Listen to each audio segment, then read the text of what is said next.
하나님의 말씀은 신약성경 요한복음 6장 맨 뒷부분입니다. 요한복음 6장 66절부터 끝절까지 제가 전체를 봉독하고 마지막 절만 합독하시도록 하겠습니다. 66절입니다. 그때부터 그의 제자 중에서 많은 사람이 떠나가고 다시 그와 함께 다니지 아니하더라. 예수께서 12 제자에게 이르시되 너희도 가려느냐? 시몬 베드로가 대답하되 주여 영생의 말씀이 주께 있사오니 우리가 누구에게로 가오리이까? 우리가 주는 하나님의 거룩하신 자이신 줄 믿고 알았사옵나이다. 예수께서 대답하시되 내가 너희 12를 택하지 아니하였느냐? 그러나 너희 중에 한 사람은 마귀니라 하시니 이 말씀은 가룟 시몬의 아들 유다를 가리키심이라. 그는 12 중에 하나로 예수를 팔자러라. 아멘. 오늘 본문은 우리가 바로 짐작이 될 수 있는 것처럼 예수님을 따르던 제자들 중 다수가 예수님을 떠나게 된 사건에 대해서 우리에게 말해주고 있습니다. 그 66절에 보시는 것처럼 많은 사람이, 그때부터 그의 제자 중에서 많은 사람이 떠나가고, 예수님께서 남아있는 제자들을 돌아보시며 67절에 물어보십니다. 너희도 가려느냐? 이 말씀을 하시는 주님의 심정이 어땠을까 하는 것을 저 나름대로 생각해 봤습니다. 사람들이 이렇게 떠나가게 되었을 때 주님은 어땠을까요? 아무렇지도 않았을까요? 그냥 떠나는구나 그랬을까요? 이것은 제 생각에는 우리 주님의 인성을 부인하는 거나 마찬가지가 아닌가 싶습니다. 주님께서 신성을 갖고 계셨지만은 또한 우리 인간의 인성 전체, 인간의 본성 전체, 우리의 신체 그리고 지성과 감정, 의지까지 다 취하셨다는 것이 성경의 증거인 것을 볼 때 감정적인 외로움을 느끼셨을 것이다. 죄가 없으신 것이지 인성 전체를 취하시지 않은 건 아니거든요. 그리고 여러분이 보시게 되면 66절에 조금 더 자세히 들여다보시면 그때부터 그의 제자 중에서 어떤 사람이 많은 사람이 떠났다고 되어 있습니다. 여러분, 적은 사람이 떠나지 않았습니다. 많은 사람이 떠났다고 성경은 거짓없이 진술하고 있어요.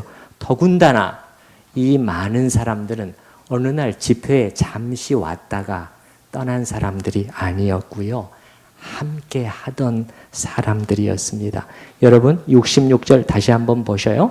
우리는 성경의 한 가지 표현에 좀 주의하면서 읽을 필요가 있어요. 그렇지 않고 그냥 껍데기 읽는 식으로 읽어버리면은 우리가 성경이 우리에게 말씀해 주시고자 하는 많은 부분을 놓치기가 쉬워요. 여러분 그때부터 그 다음에 누구 중에서? 그의 제자 중에서 떠났다는 것이에요.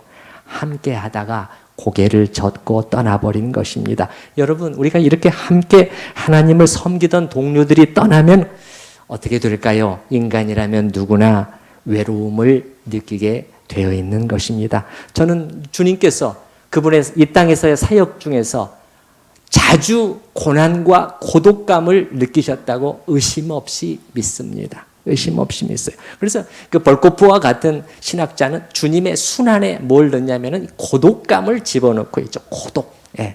그분이 느꼈던 고독감과 책임감은 그를 짓눌러 으깰 정도로 컸을 것임에 틀림이 없다. 누가 주님을 이해할 수 있었는가? 고독한 것이죠. 고독한 것이죠. 우리 생각에는 주님같이 대단한 분이면 사람들이 몰려들기만 하고 떠날 사람은 없을 것 같은데 오늘 말씀은 그렇게 말하고 있지 않네요. 이 말씀은 사실 우리에게 상당히 생소한 낯선 말씀일 수도 있어요. 아니면은 성경에서 분명히 말씀하셨는데 우리가 별로 관심을 갖지 않고 대해왔을 수가 있어요. 성경은 뭐라고 말하느냐? 많이 찾아왔지만 또한 많이 떠났다는 것입니다. 에이, 아니네. 이렇게 된 것이죠. 그리고 성경은 또한 맨 마지막에 떠난 한 사람까지 얘기하죠. 누구죠? 가룟 유다. 70절에 나오죠. 여러분. 여기까지 떠났다는 거예요. 12 중에 한 명까지 떠났다. 배신하고 70절에 예수께서 대답하시되 내가 너희 12를 택하지 아니하였느냐? 그러나 너희 중에 한 사람은 아니다. 그러니까 주님께서는 뭐라고 말씀하시는 거나 마찬가지죠. 이미 많은 사람들이 떠났는데 심지어 너희 12 중에 한 명도 떠나고 배반하게 될 것이다. 나는 그것을 알고 있다. 그러나 나는 나의 길을 계속 갈 것이다. 그렇게 말씀하게 되는 것이죠. 이렇게 그 사람들이 많이 떠나게 된 이유를 이렇게 살펴봤을 때 떠나게 된 그들은 주님에게서 뭔가 다른 것을 기대했던 것 같아요. 이게 아니니까 이제 실망하고 떠나는 것이고요. 그럼 남은 제자들은 뭘 주님의 말씀을 붙들었던 것으로 보입니다. 뭘 붙들었어요? 말씀을. 여기 68절 한번 보시기 바랍니다. 68절 우리 한번 같이 읽어보십시다. 시몬 베드로가 대답하되 주여 영생의 말씀이 주께 있사오니 우리가 누구에게로 가오리까. 이제 시몬 베드로가 12를 대표해서 베드로가 이렇게 대답을 하는 것인데 주님 말씀이 여기 있는데요. 다른 걸 말하지 않아요. 말씀이 여기 있는데요. 우리가 어디로 가겠습니까? 이 말은 갈 데가 없다는 것인데 가고 싶지만 갈 데가 없다는 게 아니라 갈 필요가 없습니다. 이제는 찾았는데요. 12 제자들은 방향을 잘 잡았다는 것을 알 수가 있어요. 누구를 따를 것인가? 나는 이 인생의 최고로 중요한 그 문제를 결정함에 있어서 다른 외적인 점들에 현혹되지 않았다는 거예요. 우리는 생각보다 이런 외적인 점들에 현혹되기가 쉬워요. 이분이 정말 명성이 있는 분인가? 많은 사람들이 이분을 인정하고 지금 따르고 있는 것인가? 사람을 끄는 매력이나 카리스마를 가지고 있는가? 재정적으로는 풍부한가? 이분이 속한 단체는 정말 큰 건물을 가지고 있는가? 그게 아니었다는 거예요. 제자들 여기 68절 말씀을 보게 되면은 말씀이 다르네. 이걸 붙들었다는 것이죠. 저분이야말로 진실한 하나님의 말씀을 우리에게 주시는 분이지. 껍데기가 아닌 알맹이를 붙든 것이죠. 그래서 나뉘게 되었습니다, 여러분. 그래서 나뉘게 되었다는 거예요. 한 무리는 끝까지 남았습니다. 이 말씀의 진리를 중심으로 주님과 하나가 된 사람들은 남았고요. 그런데 다른 한 무리들이 있었다는 거예요. 주님과 그동안에 함께 해왔지만은 바라보는 가치관이 틀렸습니다. 신앙의 관점이 틀렸어요. 주님과 그런 면에서 일치가 안 된 사람들은 결국 이탈하게 되었다는 것이죠. 뭔가 외적인 것들에 더 끌려 있었던 것 같아요. 병든 자들을 막 고쳐내고, 여러분 지금도 만약에 어느 누가 의사들이 고치지 못하는 어느 목회자가 그냥 병자들을 막 고쳐낸다면 이 의학이 어떻게 감당해 볼 수 없는 이것을 그냥 다 불가능하다고 생각하는 이 암을 막 고쳐내고 귀신을 쫓아내고 오병이어의 기적, 이게 양식을 공급된, 이거는 경제 문제를 해결해 주는 것입니다. 이 21세기 우리가 이 최첨단 문명에 와서도 우리는 이 경제 문제 때문에 다들 힘들어 하잖아요. 근데 그 경제 문제를 일시에 해결해 줘 버리고, 그런 것에 이렇게 눈이 휘둥그레진 거죠. 눈이 휘둥그레졌지만은 그러나 영생의 말씀을 붙들지 않았을 때는 결국은 같이 하기가 어려웠다는 것이죠. 68절을 다시 한번 보시면 제자들은 붙든 것은 그냥 말씀이 아니라 주여 영생의 말씀이 주님께 있사오니. 따라서 해보십시다. 영생의 말씀. 영생의 말씀, 진짜 여러분, 영생이라는 단어는 특히 요한이 쓴 성경 중에서, 요한복음이나 요한 1, 2, 3서 이런 요한이 쓴 이 성경 중에서 영생이라는 단어는 생명이라는 단어랑 거의 교호적으로 쓰입니다. 그 영생의 말씀이라는 것은 생명의 말씀이에요. 살리는 말씀이라는 거죠. 제자들은 이것을 보고 단단히 붙든 것입니다. 꽉 붙들었어요. 꽉 붙들었으니까 이탈이 안 된 것입니다. 그래서 여러분 68절 말씀에서 제자들은 이렇게 말하고 있지는 않습니다. 주님, 주님의 말씀이 참 저에게 받기가 쉽군요. 살기가 쉽군요. 따르기가 쉽군요. 그러니까 우리가 계속 주님과 함께 있을게요. 이렇게는 말하지 않았어요. 그건 아니고 여러분 생각해 보세요. 주님 말씀이 주님 입에서 나올 때마다 사실은 부담스러운 말씀이 많았습니다. 나를 따라오려면 사람들을 따라오는 사람들을 마치 밀쳐내는 것 같은 기분이 들 정도예요. 나를 따라오려면 자기를 부인하고 날마다 자기 십자가를 자기 어깨에다 메고 나를 따라와야 된다. 이게 부담이 안 되는 말씀입니까? 이게 어떻게 쉬운 말씀이에요? 제자들은 그걸 다 들었습니다. 그래서 제자들이 이게 쉬운 말씀이라는 게 아닙니다. 오늘 68절에 제자들은 귀에 듣기 좋은 말씀입니다. 달콤한 말씀입니다. 그게 아니라 무슨 말씀이에요? 영생의 말씀인데요, 주님. 사실 어려운 말씀이지만, 사실 부담이 되는 말씀이지만, 주님, 그러나 저희는 압니다. 이것이야말로 살리는 말씀이라는 것을 저희는 놓칠 수가 없습니다. 여러분, 아무리 번지르르하고 아무리 매끄럽고 아무리 들으면 기분이 좋은 어떤 가르침이라고 할지라도 그건 아니죠. 그게 전부다는 아니죠. 듣기에 뭐 달콤했다, 그게 중요한 건 아니죠. 그것이 나를 어떻게 만들었느냐, 나를 어둠 속에서 끌어내어서 빛으로 인도했느냐, 정말 진리와 생명으로 나를 가져다 주고 내 영혼의 자유와 진정한 해방을 맛보게 했느냐. 껍데기의 행복이 아니라 내 영혼 깊숙이에서 하나님을 만나는, 새롭게 만나는 그러한 것을 나한테 주었느냐. 그게 중요한 것이죠. 아무리 매끄럽고 달콤한 말이라도 멸망으로 인도하는 가르침이라면 그거는 아닌 것이죠. 그거는 아닌 것이죠. 그래서 이게 구별이 되는데, 두 그룹으로 구별이 되는데, 남은 12제자들에게는 바로 이것을 보는 눈이 있었다는 것이죠. 보는 눈이 있었다는 것이죠. 이거를 우리는 보는 눈을 분별력이라고 하지요. 분별력. 따라서 해보십시다. 분별력. 예. 영적인 분별력인 것이죠. 영적인 분별력. 떠난 사람들은 이걸 못 봤습니다. 여러분, 세상에 주님과 함께 그렇게 같이 있었는데 끝까지 못 보다가 결국은 이탈해 버렸어요. 나중에 마지막 날 그들의 표정이 어떨까요, 여러분? 그들의 이 심정이 어떨까요? 같이 있다가 눈앞에서 보석을 놓쳐버렸잖아요. 보석을 놓쳐버렸잖아요.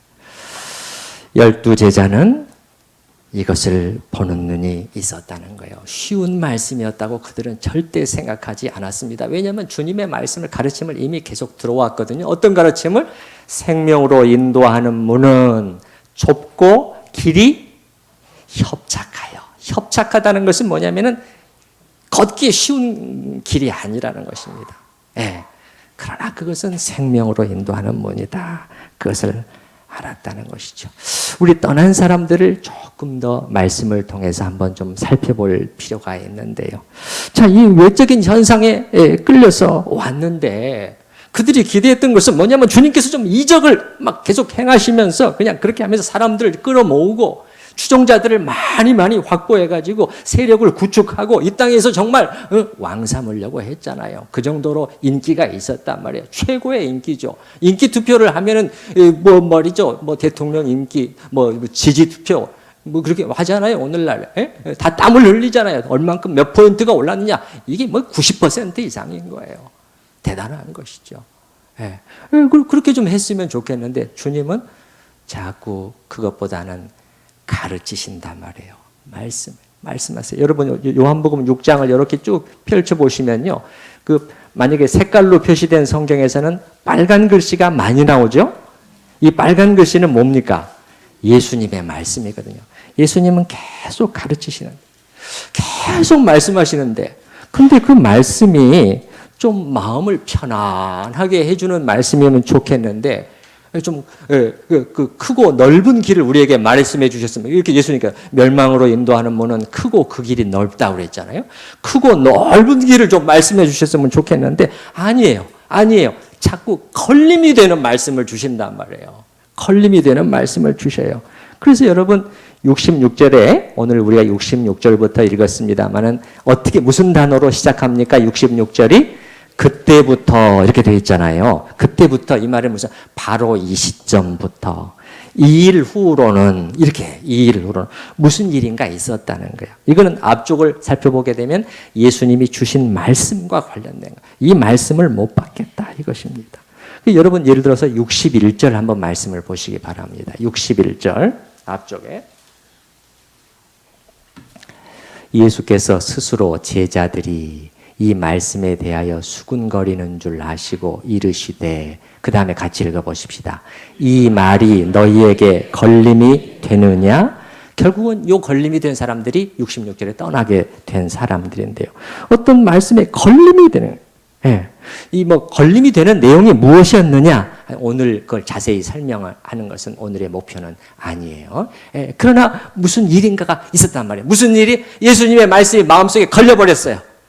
이렇게 쑥 이렇게 흘러가는 것이 아니라 아멘 이렇게 받아들여지는 것이 아니라 뭔가 이게 이제 불편해졌단 말이에요. 뭔가 불편해졌단 말이에요. 그래서 이제 여러분 그 앞쪽에 60절에도 보셔요. 60절에도 제자 중 여럿이 듣고 말하되 이 말씀은 어떻도다?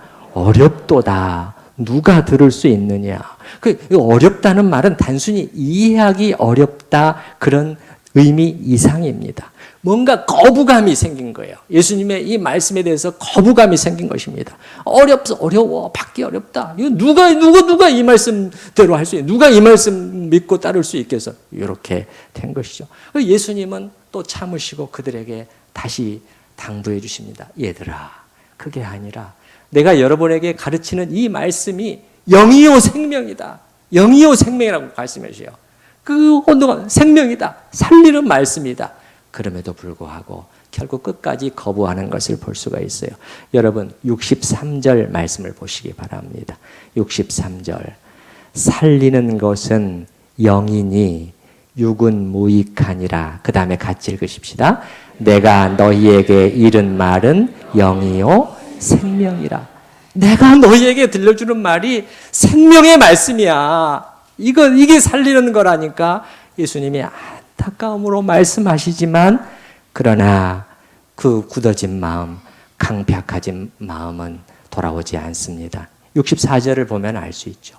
64절 그러나 너희 중에 믿지 아니하는 자들이 있느니라. 가룟 유다만 말하는 게 아니에요. 믿지 않을, 이 믿음으로 예수님의 말씀을 받아들이지 않고 거부하는, 불편해하는, 그냥 오히려 밀어내는 사람들. 결국 그들은 66절에 그들 중에 다수가 떠나게 된 것으로 보입니다. 이걸 볼 때 이제 우리가 배울 수 있는 것은 뭐죠? 예수님처럼 하나님의 말씀을 정확히 전해주게 되면은 다 좋아하고 받을 것 같지만은 진짜 생명의 말씀, 사람을 살리는 구원의 말씀이 진짜 전해지게 되면은 아니라는 거예요. 나눠지게 된다는 거예요.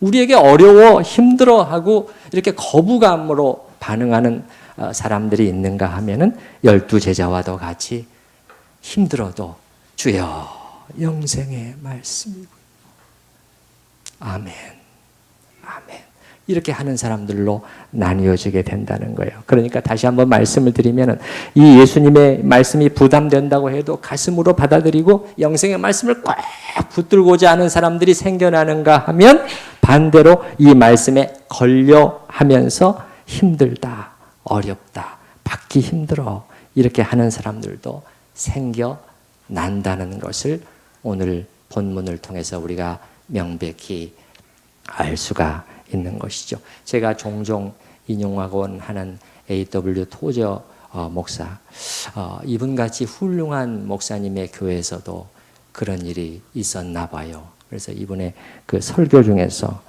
그런 것이 나오는 것을 봤는데 어떤 사람들이, 교인들이 토저 목사에게 와서 이렇게 불평을 털어놓은 경우도 있었다는 것이에요. 우리는 이 교회에서 예배할 수 없습니다. 목사님은 너무 엄격하세요. 목사님의 기준은 요즘 사람들이 감당하기에는 너무 엄격해요. 목사님의 메시지는 너무 엄격합니다.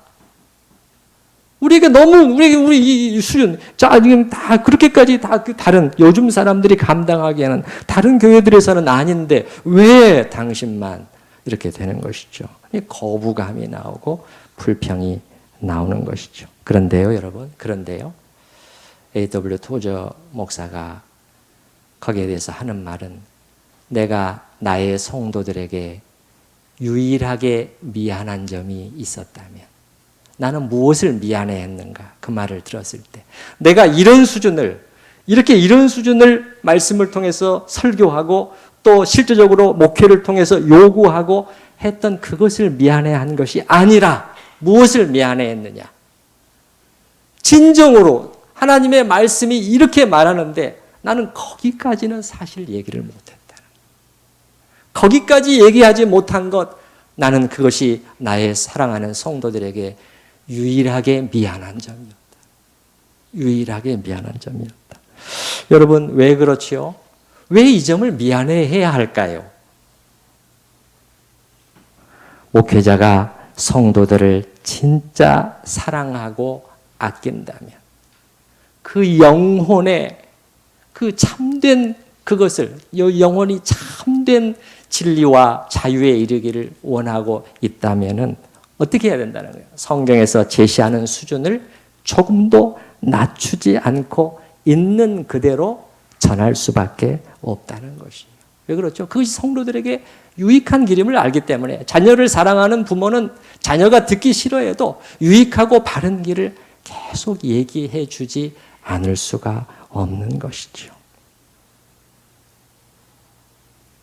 여러분, 만약에 제가 우리 성도님들이 하나님께서 부족한 저에게 우리 성도님들을 맡겨주셨는데 우리 성도님들에게 말씀을 가르치고 그 붙들고 기도하고 권면하고 이렇게 하도록 저에게 맡겨주셨는데 여러분이 어떻게 살든 그냥 어떻게 신앙생활 하고 있든 간에 그저 그냥 그냥 헌금만 좀 잘 내주시고 그렇게 하면은 괜찮습니다. 괜찮아요.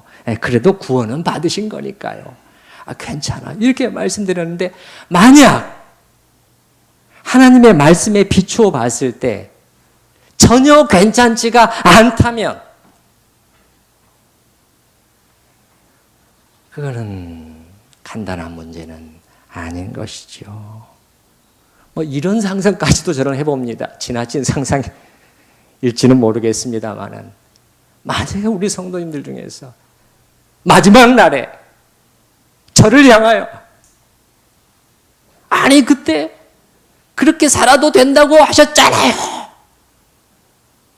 이렇게 저는 생각만 해도 끔찍하고 그거는 가슴이 아픈 일입니다. 지금 욕을 먹는 게 낫습니다.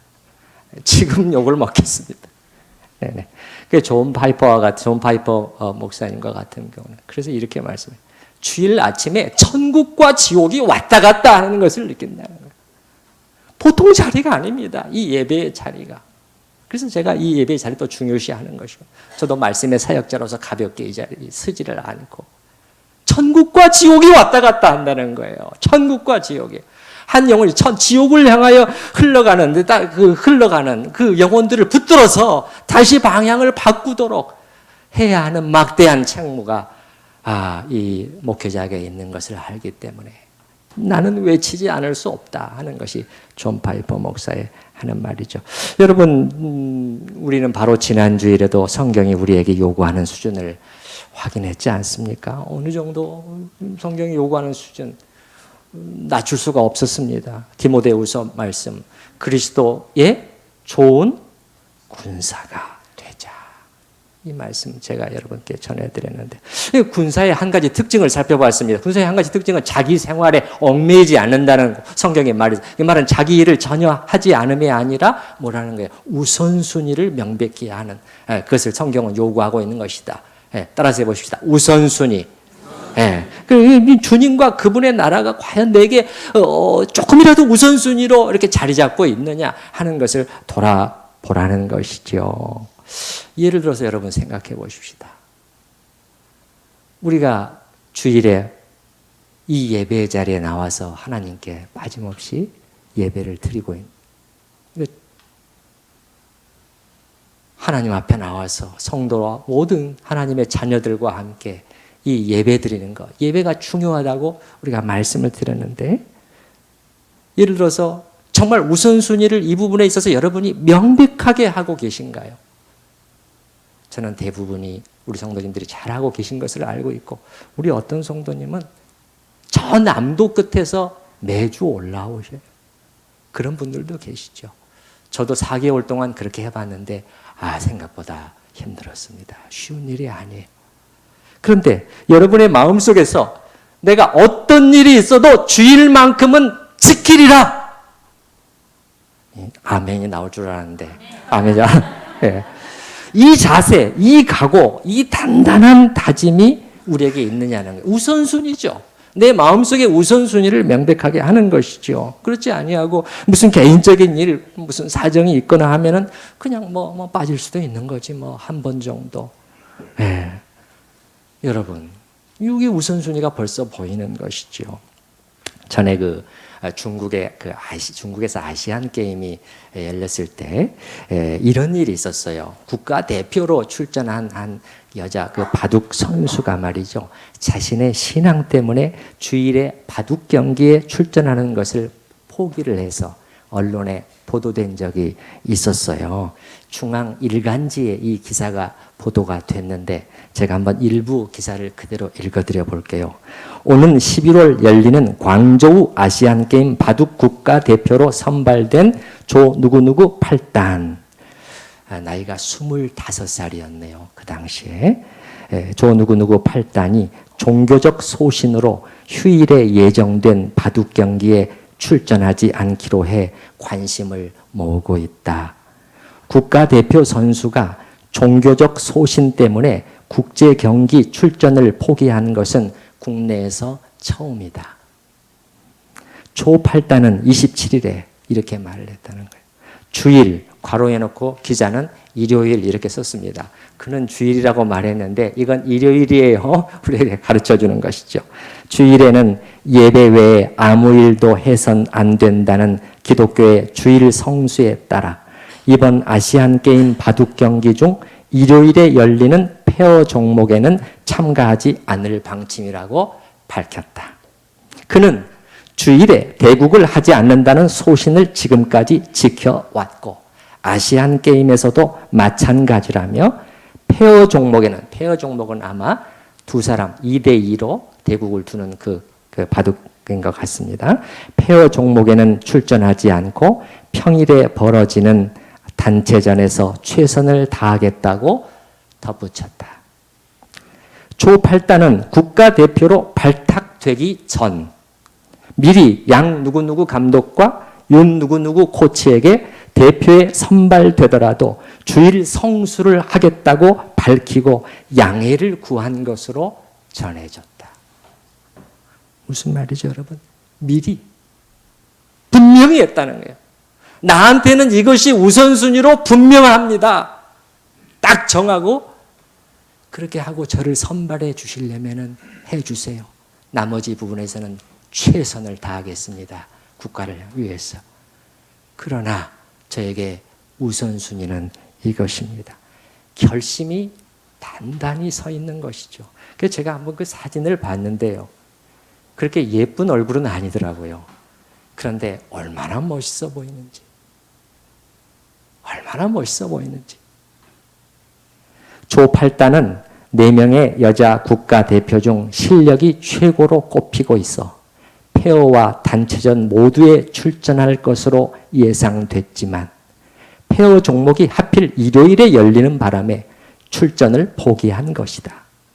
바둑계 일각에서는 한국과 금메달을 경쟁하는 중국이 조 8단의 출전을 막기 위해 당초 평일에 열릴 예정이던 페어 종목 개최일을 고의로 일요일로 바꾼 것 아니냐는 의혹도 제기되고 있다. 중국인들에게까지 그의 믿음이 소문이 난 것이죠. 마지막 부분입니다. 조 8단은 본인의 말입니다.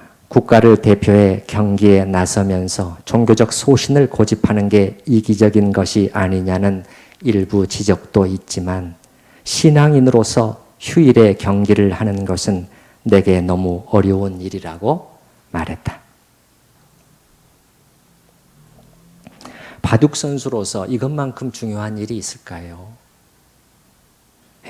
정말 중요한 것을 자신의 영예까지 포기하고 아마 계산이 다 됐을 것입니다. 내가 이렇게 했을 때 어떤 말들이 나오고 차후에 국가대표 선수로 선발 시에 불이익이 있을 수 있다는 것. 그거 생각하지 못한다면 바보죠. 그러나 감수했다는 거예요. 우리가 주일 성수를 어떻게 하는 것이 정말 성경적이냐 그 얘기를 하려고 하는 것은 아니에요.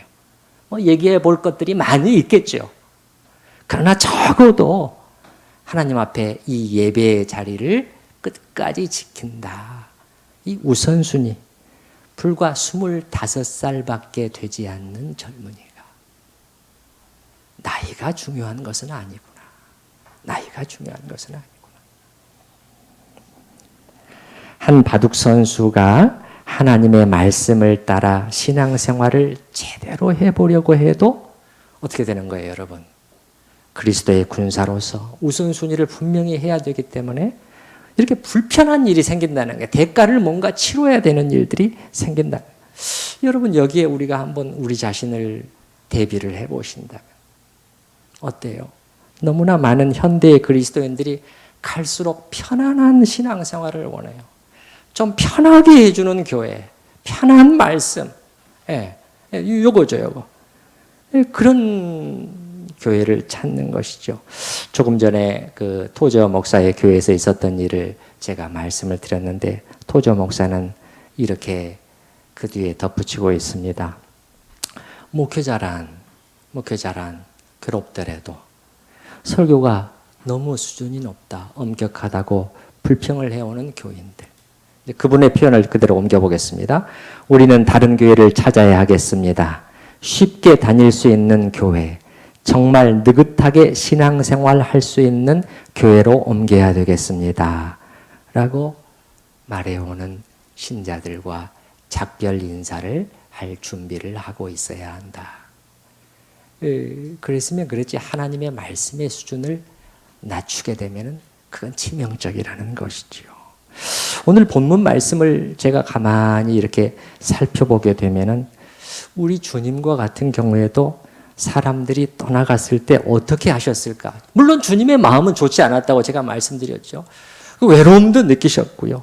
그 다음에 숫자가 확 줄었겠죠. 왜냐하면 66절에서 적은 수가 아니라 많은 사람이 떠나버렸잖아요. 그 남은 제자들 사실 좀 사기도 저하되고 동요하는 그런 일도 있을 수 있었겠죠. 무엇보다도 주님이 떠나간 그 사람들의 영혼을 생각을 했을 때 주님의 마음은 가장 안타까우셨을 것입니다.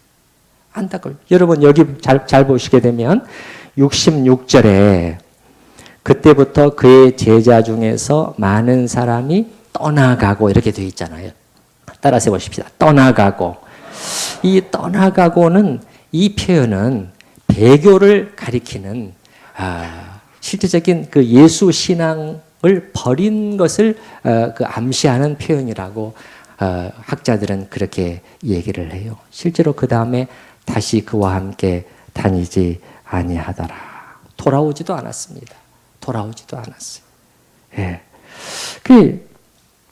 예수님께서 그들의 영혼을 생각을 했을 때 영생을 버리고 멸망을 향해 간 것 아닙니까? 그들에게 닥쳐올 일을 생각했을 때 주님은 참 그것을 가장 슬퍼하셨을 거예요. 제가 생각할 때는요. 자기 자신보다도. 그러나 주님은 그들을 여기 보게 되면 붙잡지는 않으셨어요. D.A. 가슨이라고 하는 신약학자도 그렇게 말을 했어요. 이 60절 이후에 이 걸림이 된 제자들이 생겨났다는 거예요. 예수님의 말씀을 듣고. 예수님께서 그 다음에 이제 추가적으로 몇 가지 말씀을 덧붙이시지만은 이거는 그들의 마음을 사실 움직이지 못했다는 거예요. 그리고 주님은 사실 그들의 마음을 움직이려고 하지도 않았다고 또 덧붙여요. 제가 카슨의 글을 일부를 읽어드려 볼게요.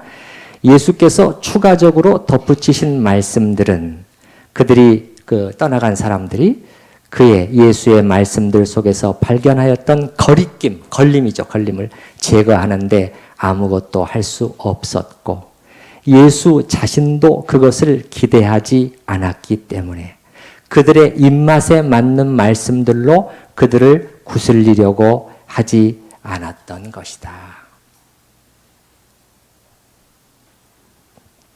사실 보면은 예수님은 늘 그러셨던 것 같아요. 정확한 진리는 보여주시죠. 정확한 진리는 보여주시면은 최종의 선택은 늘 우리가 하도록 하셔요. 이런 의미이신 것 같아요. 이것이 나는 정확하게 말해주었다. 이제 결정은 너희가 해라. 떠나가면 너희는 하나님이 주시는 좋은 것들을 다 그만큼 잃게 될 것이다. 여러분, 디모데후서에서 사도 바울이 한 말씀을 우리는 기억하고 있습니다. 미쁘다 이 말이요. 우리가 주와 함께 죽었으면 또한 함께 살 것이요. 참으면 또한 함께 왕노릇할 것이요. 우리가 주를 부인하면 우리의 선택이었다. 우리가 주를 부인하면 그날 주님도 우리를 부인하실 것이라. 이것만큼 안타까운 일이 어디 있겠어요. 그러나 예수님은 그 결정을 사실상 존중해 주십니다. 네가 결정해라. 부자 청년이 망설이다가 떠났을 때도 마찬가지였습니다. 관심이 있었어요. 관심이 있었습니다. 예수님을 찾아와서 어떻게 해야 내가 영생을 얻을 수 있겠습니까? 관심이 있었어요. 원함도 있었습니다. 그러나 주님께서 분명한 수준을 딱 제시해 주셨습니다. 주님은 수준을 낮추지 않으셨어요. 딱 정확하게 이거라고 말씀을 해주셨어요. 성경은 이렇게 그의 반응을 표현합니다. 그 청년이 재물이 많음으로 이 말씀을 듣고 근심하며 가니라. 이걸로 끝입니다. 더 이상 다른 말씀이 없어요. 주님이 떠나가는 그 청년을 붙들었다는 기록이 없습니다. 주님은 참으로 떠나가는 그 사람을 보며 마음 반바하시며 슬퍼하셨지만 그러나 굳이 붙잡지는 않으셨다는 거예요. 우리 주님이 어느 누구에건 나와 함께 제발 있어다오 이런 식으로 부탁하시는 경우는 찾아보기 어렵습니다. 주님은 어차피 소수라는 것을 알고 계셨어요. 그 메시지가 워낙 강했기 때문에. 그래서 65절 말씀, 여러분 오늘 66절부터 읽었습니다만 65절 말씀이 주님의 마음속에 있었던 것이죠. 이건 뭐죠? 아버지께서 내게 오게 하시지 않으면 그 사람은 들을 수 없다는 것이야. 65절 말씀 같이 읽어보십시다. 또 이르시되 그러므로 전에 너희에게 말하기를 내 아버지께서 오게 하여 주지 아니하시면 누구든지 내게 올 수 없다 하였노라 하시니라. 전에 말했다. 앞에서 말씀하셨거든요. 한번 보십시오, 여러분. 44절 말씀 앞쪽을 한번 보시기 바랍니다. 진짜 말씀하셨어요. 예수님 이걸 중요하게 여겼다는 것이죠. 44절 찾으셨나요? 나를 보내신 아버지께서 이끌지 아니하시면 아무도 내게 올 수 없으니 오는 그를, 이 영생의 말씀을 붙드는 그를, 힘들더라도 받아들이는 그를 내가 마지막 날에 다시 살릴 것이다. 이게 구원이요 영생인 것이죠. 저 앞에 37절에도 여러분 보세요. 37절에도 아버지께서 내게 주시는 자는 다 내게로 올 것이요. 이렇게 된 것이죠. 여러분, 말씀을 마무리하겠습니다. 66절 보게 되면은 사실은 암울한 상황입니다. 제자 중에서 함께하다 많은 사람이 떠나버리고 다시는 함께하지 아니하더라. 돌아오지도 않았는데 암울합니다. 그러나 성경은 그 기술로 마무리하고 있지는 않죠. 하나님 말씀대로 아버지께서 택하신 소수의 사람들이 있었다는 거예요. 69절이죠. 69절 같이 읽어보십시다. 우리가 주는 하나님의 거룩하신 자이신 줄 믿고 알았습니다. 주님, 하나님이 보내신 분이잖아요. 하나님이 인정하신 분이잖아요. 이 속에는 학자들은 하나님의 아들이라는 의미도 들어있는 것으로 보통 얘기를 합니다만은 주님, 하나님의 거룩하신 자이신데 이렇게 반응했던 사람들을 성경은 뭐라고 부르죠? 제가 종종 말씀드렸습니다마는 남은 자라고 얘기를 하는 것이죠. 하나님이 남겨주신 소수가 늘 있다는 거예요. 걱정하지 마라. 늘 있다. 그리고 이들은 뭐라고 말하냐? 주님, 영생의 말씀이 여기 있는데 어디로 가겠습니까? 그러면서 하나님께서는 이 소수의 택하신 사람들을 통해서 늘 하나님의 역사를 이루어 가신다고 말씀하고 있는 것이죠. 사랑하는 성도 여러분,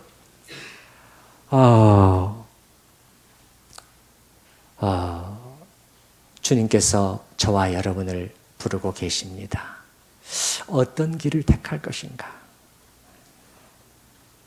낮춰서 지금 내가 교회 다니기에 지금 내 귀에 우선 불편하지 않는 이 말씀, 이걸 원하실까요? 아니면은 목사님, 아니에요. 우리를 정말 사랑하신다면 하나님께서 뭐라고 말씀하시는지 있는 그대로 가감없이 사실대로 말씀해 주세요. 제가 힘들지만 좁고 길이 협착할지 모르지만 영생의 말씀을 붙들게요. 우리 성도님들, 저와 함께 하나님의 이 부르심에 믿음으로 아멘으로 응답하실 수 있기를 바랍니다. 우리가 함께 기도하실 때 그 들으신 말씀을 생각을 하면서 우리가 영생의 말씀을 잘 분별하여 붙들고 나아갈 수 있도록 영적인 분별력이 우리에게 있을 수 있도록 주여 제 눈을 열어주시옵소서. 제가 무엇을 바라고 있습니까? 무엇을 찾고 있습니까? 주여 도와주시옵소서 라고 기도해 주심과 아울러서 특별히 저를 위해서 또 기도를 부탁을 드립니다. 우리 성도님들을 사랑하여 하나님의 말씀을 잘 있는 그대로 또 전할 수 있도록 저를 위해서도 기도를 부탁드립니다. 우리 같이 기도하십시다.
감사하신 주님, 이 아침에 다른 어떤 것이 아니라 하나님의 기록된, 영감으로 기록된 하나님의 이 말씀을 통해서 저희가 참 주님께서 영생의 말씀을 선포하셨을 때 어떤 일들이 일어났는가 하는 것을 명백히 확인했습니다. 주님, 힘들어도 부담이 되어도 살리는 말씀을 가슴으로 붙들고 나아간 일련의 제자들이 있었는가 하면 받기 어렵구나. 거부감으로 밀어내고 떠나버린, 가장 좋은 것을 스스로 포기해버린 그런 제자들도 있었다는 것을 확인했습니다. 주님 도와주시옵소서. 주님 도와주시옵소서. 저희의 눈과 마음을 현혹하는 것이 너무너무 많습니다. 우리가 택한 이 길, 영생의 길, 생명의 길을 그 길로 가지 못하도록 손짓하는 것들이 너무나 많습니다. 주님 참으로 분별력을 주시고 저희의 눈을 열어주시고 주님의 영생의 말씀을 잘 분별하여 끝까지 나아가는 저희 모두가 될 수 있도록 은혜 가운데서 단단히 붙들어 주시옵소서. 또한 저를 위하여 기도합니다. 저를 긍휼히 여기시고 참 은혜 가운데 붙들어 주셔서 주님의 생명의 말씀을 우리 성도들에게 잘 풀어 전할 수 있도록, 선포할 수 있도록, 하나님께서 부르시는 그곳으로 이끌어 갈 수 있도록, 그 영혼의 푸른 초장으로 진짜 살리는 그곳으로 인도해 갈 수 있도록 은혜를 베풀어 주시옵소서. 감사옵고 예수님의 이름으로 기도드립니다. 아멘. 우리 찬송가 435장 같이 찬양하시겠습니다.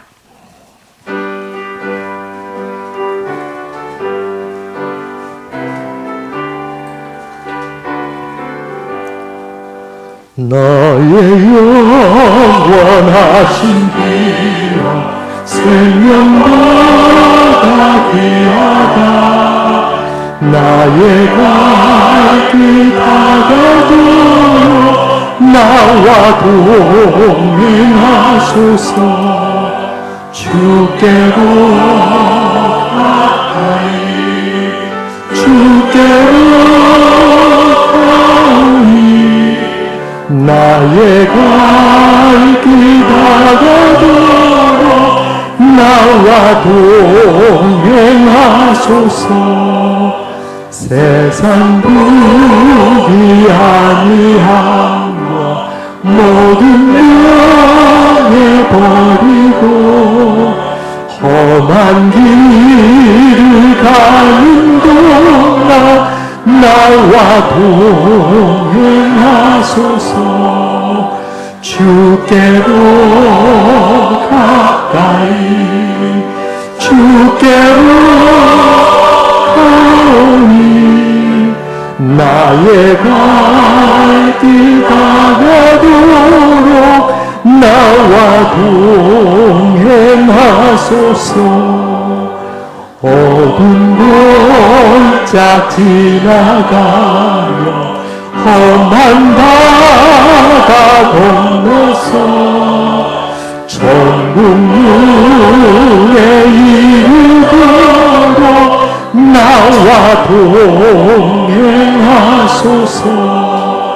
주께로 가까이 주께로 가오니 나의 갈 길 다가도록 나와 동행하소서.